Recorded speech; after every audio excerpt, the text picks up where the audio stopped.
في القصيدة: إذا المرء يوما أراد الزواج فلا بد أن يحكم المسألة ولا بد أن يستعد لما سيأتيه بعد من البهدلة، فبعض النساء لها هزة كبعض الحروف لها قلقلة، إذا ما أحست ولو كذبا بما قد نوى الزوج أن يفعله تراها تقوم كشيطانة وفي يدها الصوت والسلسلة.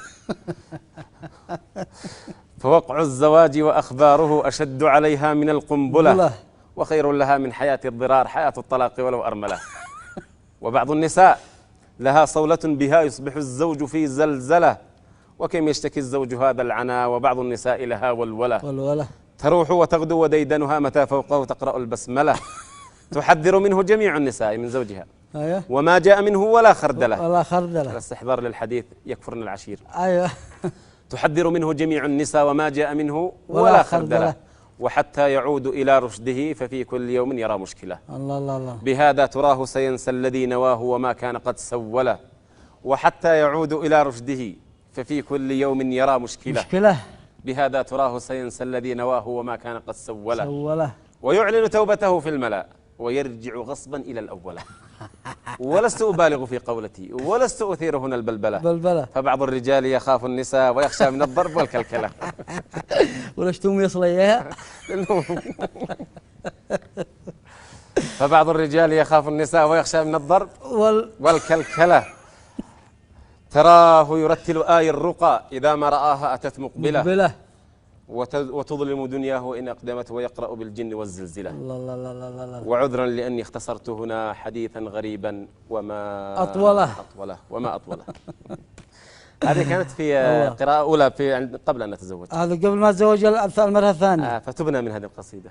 تبت عن هذا القصيدة. أيه. كيف الاستغفار؟ أشجعك وأشجع كل الشباب على الثانية. على ما قلت لي أنت المرة الأولى. ايش القصيدة الثانية؟ أيها القابع عند الأولى. أيها القابع عند الأولة. اسمعوا. أيها المأسور عند الأولة. حطم القيد وفك الغلغلة. واستمع مني حديثا خالصا فيه أوصاف لباب المسألة. كل من عاش مع واحدة حاله يشبه حال الأرملة. كل من عاش مع واحدة حاله يشبه حال الأرملة. كيف يغدو حاله إن مرضت؟ كيف يبقى حاله؟ قرشي أمره يمضي بين البهدلة. لا تجادلني بما قالوا ولا تسرد الأمثال تلو الأمثلة. لا تقل يا صاح إني قانع وأنا مسرور عند الأولة. لا تقل إنك قد عاهدتها بكتاب الله فوق الطاولة. إنما تخشى من الضرب ومن أن ترى سود الليالي القاحلة، يوم أن تمحوك من قاموسها وتناديك بابن الفاعلة.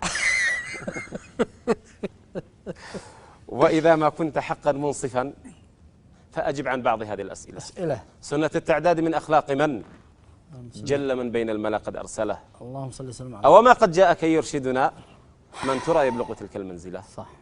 إذن بدون مغالطة